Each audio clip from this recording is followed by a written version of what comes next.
ಇವತ್ತು ಭಾಳ ವರ್ಷ ನಂತರ ಬಳ್ಳಾರಿ ಬಂದಿದ್ದೀನಿ. ಮೊದಲನೇ ಚುನಾವಣೆಯಲ್ಲಿ ನನಗೆ ಈ ಕಾನ್ಸ್ಟಿಟ್ಯೂನ್ಸಿ ಇತ್ತು 6 ವರ್ಷ. ಅಂದಿನಿಂದ ಇಲ್ಲಿವರೆಗೆ ಈ ಬಳ್ಳಾರಿ ಜಿಲ್ಲೆಯ ಸಂಪರ್ಕವನ್ನು ನಾನು ಕಡಿಮೆ ಮಾಡ್ಕೊಂಡಿಲ್ಲ. ಭಾಳೆಲ್ಲ ನನಗೆ ಖುಷಿ ಅನ್ನಿಸ್ತಿದೆ. ನನ್ನ ಕೂಡ ಶಿಕ್ಷಣ ಮಂತ್ರಿ ಆದ ಮಧು ಬಂಗಾರಪ್ಪ ಬಂದಾರ.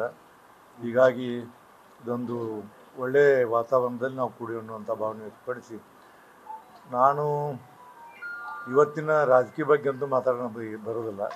ನೀವೇನಾದರೂ ಕೇಳಿದಕ್ಕೆ ನಾವು ಉತ್ತರ ಹೇಳ್ತೀವಿ. ಸರಿ, ಸದನ ಅಧಿವೇಶನದಲ್ಲಿ ಲಕ್ಷ್ಮೀ ಹೆಬ್ಬಾಳ್ಕರ್ ಅವರು ಮತ್ತು ಸಿ ಟಿ ರವಿ ಕೇಸ್ ಏನಾಯಿತು ಮತ್ತು ಎಲ್ಲಿ ಬಂತು? ಅದು ಡಿಸೆಂಬರ್ 19 ಬೆಳಗಾವಿಯಲ್ಲಿ ನಡೀತದು.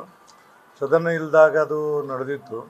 ಅದನ್ನೆಲ್ಲ ನಾವು ಚರ್ಚೆ ಮಾಡಿ ನಮ್ಮ ಕಾನೂನುಗಳನ್ನು ಇವೆಲ್ಲ ತೆಗೆದು ಕೌಲ್ ಸೆಕ್ಟರ್ ತೆಗೆದು ಎಲ್ಲ ಕಡೆ ರಾಜ್ಯಸಭೆಯವ್ರನ್ನ ಕೇಳಿ ಒಂದು ತೀರ್ಮಾನವನ್ನು ಕೊಟ್ಟಿವಿ.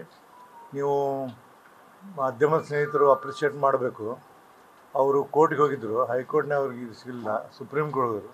ಸುಪ್ರೀಂ ಕೋರ್ಟ್ ಜಡ್ಜ್ ಹೇಳಿದರು, the chairman of the legislative council of Karnataka he had taken correct decision, so it is stayed ಅಂತ ಕೊಟ್ಟರು. ಅದಾದ ನಂತರ ಮತ್ತಿಬ್ಬರು ಕಂಪ್ಲೇಂಟ್ ಕೊಟ್ಟರು. ಇವರು 1-2 ಕಂಪ್ಲೇಂಟ್ ಕೊಟ್ಟರು, ಅವರೊಂದು 2 ಕಂಪ್ಲೇಂಟ್ ಕೊಟ್ಟರು. ಅವನ್ನೆಲ್ಲ ತೊಗೊಂಡು ನನಗೆ ಟೈಮ್ ಇರೋಂಗಿಲ್ಲ, ಅದಕ್ಕೆ ಆಮೇಲೆ ಒಂದು ಎಥಿಕ್ಸ್ ಕಮಿಟಿ ಅದ್ರದ್ದು, ಆ ಎಥಿಕ್ಸ್ ಕಮಿಟಿ ಕೊಟ್ಟಿನಿ.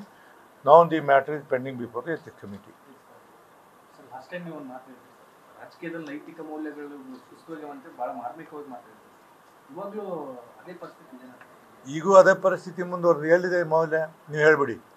ರಾಜಕೀಯದಲ್ಲಿ ಮೌಲ್ಯ ಎಲ್ಲಿದೆ? ಮೌಲ್ಯ ಇದ್ದವರು ರಾಜಕೀಯ. ಇವತ್ತು ನಾನು ಈಗ ರಾಮಕೃಷ್ಣ ಹೆಗಡೆ ಅವ್ರದ್ದೊಂದು ಇದು ನೋಡಿದೆ.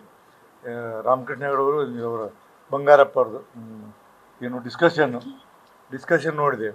ಅವತ್ತರ ಕೊನೆಗೆ ಇಬ್ಬರು ಮಾತಾಡಿದ ಒಬ್ರಿಗೊಬ್ಬರು ವಿರೋಧ ಮಾತಾಡಿ ಇಬ್ಬರು ಏನೈತೆ ಅವರು ನಾವು ಮೌಲ್ಯವನ್ನು ಕಾಪಾಡ್ಕೋಬೇಕಂದ್ರೆ ನಮ್ಮ ಧರ್ಮ ಅನ್ನೋದನ್ನು ಸದನದಲ್ಲಿ ಅವತ್ತು ರಾಜಕೀಯದಲ್ಲಿ ಮೌಲ್ಯ ಇತ್ತು. ಇವತ್ತೆಲ್ಲಿದೆ ಮೌಲ್ಯ? ಆಮೇಲೆ ನಾವು ನೋಡ್ತೀವಿ ಪ್ರಶ್ನೆ ಕೇಳಿದವರು ಹೊರಗೆ ಹೋಗ್ಬಿಡ್ತಾರೋ. ಆವಾಗ ಸೆಷನ್ಗೆ ಅಟೆಂಡ್ ಆದ್ರೆ ಸೆಷನ್ ಪ್ರಾರಂಭ ಸೆಷನ್ ಮುಗಿಯುವವರೆಗೆ ಯಾರೂ ಹೋಗ್ತಿದ್ದಿಲ್ಲ. ಇವತ್ತು ಅದು ಉಳಿದಿಲ್ಲ. ಜನನೂ ಹಂಗಾಗ್ಯಾರ. ಯಾವ ಶಾಸಕರನ್ನು ಸದನದಲ್ಲಿ ಕೂಡಿಸ್ಕೊಡಂಗಿಲ್ಲ, ಚೀಟಿ ಕಳಿಸ್ತಾರೆ, ಅಲ್ಲಿ ಆಫೀಸ್ಗೆ ಕರ್ಕೊಂಡು ಹೋಗ್ತಾರೆ. ಹಿಂಗಾಗಿ ಏನಾಗೈತೆ ಅಂದ್ರೆ ನಾವು ಒಂದು ಮಾತು ಭಾಳ ಸ್ಪಷ್ಟ ಹೇಳ್ತೀನಿ, ಎಲ್ಲಿವರೆಗೆ ದುಡ್ಡು ತೊಗೊಂಡು ಓಟ್ ಹಾಕೋರು, ದುಡ್ಡು ಕೊಟ್ಟು ಓಟ್ ಹಾಕೋರು ಇರ್ತಾರೆ, ಅಲ್ಲಿವರೆಗೆ ರಾಜಕೀಯದಲ್ಲಿ ನೀವು ಮೌಲ್ಯವನ್ನು ಕೇಳುವಂಥ ಸಾಧ್ಯ ಇಲ್ಲ. ಕೇಳಬೇಡ್ರಿ ಅಂತ ನಿಮ್ಗೆ ಹೇಳ್ತೀನಿ ನಾನು. ಅದು ಎಲ್ಲಿ ಮಾಯ ಆಗ್ತಿದೆ ಅವತ್ತೇನಂದ್ರೆ ಯೋಗ್ಯರಿಗೆ ಸ್ಥಾನ ಸಿಗ್ತಿದೆ. ಈಗ ನೋಡಿ, ಇವ್ರ ತಂದೆಯವರಿದ್ದರು ಆವಾಗಿನ ಕಾಲಕ್ಕೆ one of the best chief minister ಇಸ್ಕೊಂಡು, ಬೆಸ್ಟ್ ರೆವಿನ್ಯೂ ಮಿನಿಸ್ಟರ್ ಇಸ್ಕೊಂಡು.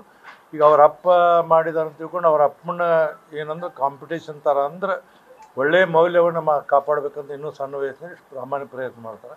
ಹಂಗೆ ಎಲ್ಲರ ಕಡೆ ಬಂದ್ರೆ ಮತ್ತು ಕರ್ನಾಟಕದಲ್ಲಿ ಮೌಲ್ಯವನ್ನು ನಾವು ಕಾಣ್ಬೋದು. ನ್ಯೂಸ್ ಫಸ್ಟ್ ನಿರ್ಭೀತಿಯಿಂದ ನಿಮ್ಮ ಪರವಾಗಿ.